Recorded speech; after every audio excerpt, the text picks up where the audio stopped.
To my audience.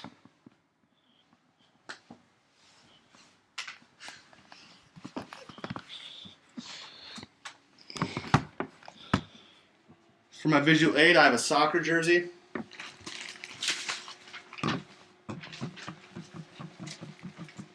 Imagine being so wealthy that you needed to spend $3,000 a month on rubber bands just to hold your money together. Pablo Escobar, a Colombian drug dealer, once had this problem. He was one of the most notorious criminals to ever be involved in an international sports team. Pablo Escobar's reign in the early 90s led the Colombian soccer team to its first World Cup. But it was also a time where violence and drugs in Colombia spiraled out of control. In the early 90s, trafficking cocaine from Colombia to the United States was at an all-time high. Pablo Escobar was responsible for over 80% of the cocaine that was being shipped to the southern United States. His violent reign made him a target for the United States military, but it was dangerous to go after him because he was always surrounded with cartel members who were heavily armed. The Colombian government threatened to extradite Escobar's cartel members to the United States to face prison time, but Escobar's cartel revolted. Escobar's cartel was responsible for murdering over hundreds of government officials, policemen, prosecutors, judges, journalists, and innocent bystanders.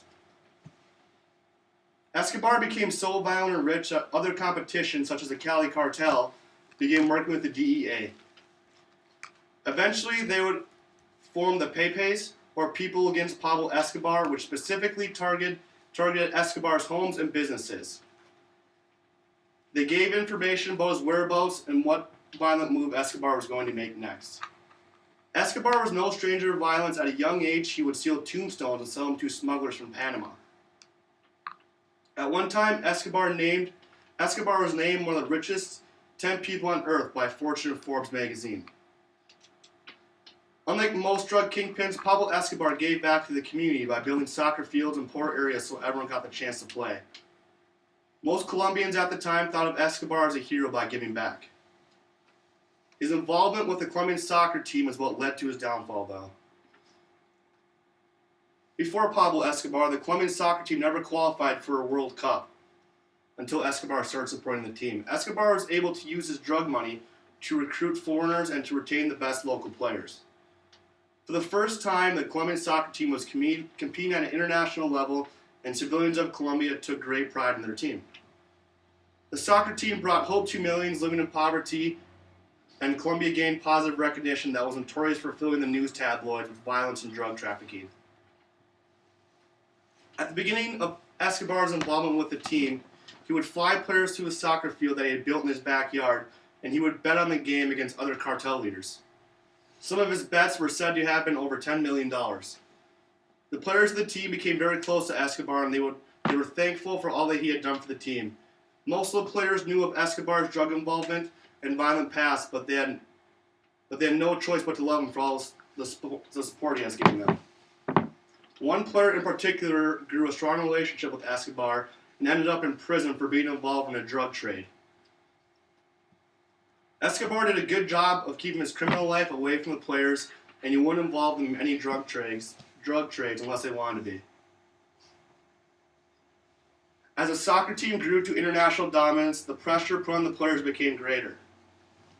Players would fear for their lives if they had a bad game, but Escobar assured protection for the players and their family members. The Colombian soccer team entered the 1994 World Cup as a powerhouse. They had fast, skilled players up front that could attack from any angle. They were led by their captain, Andres Escobar, a superstar defenseman who grew up playing on the fields that Pablo Escobar built. Andres and Pablo are not related but shared a common goal by wanting to win the 1994 World Cup. The Colombian team was eventually limited by the United States off a goal that was accidentally kicked in by their captain, Andres Escobar.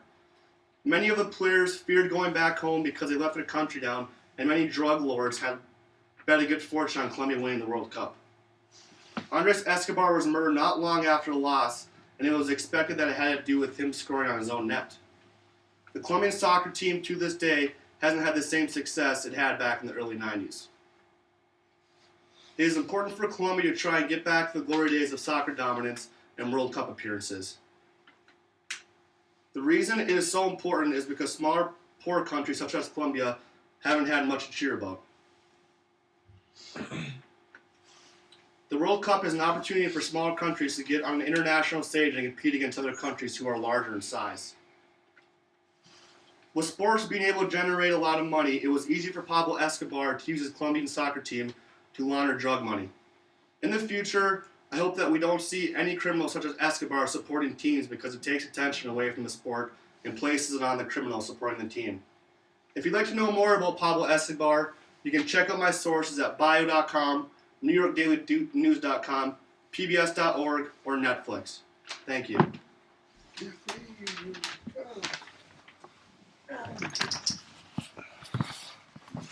Audience again. Should you put it in there? Oh.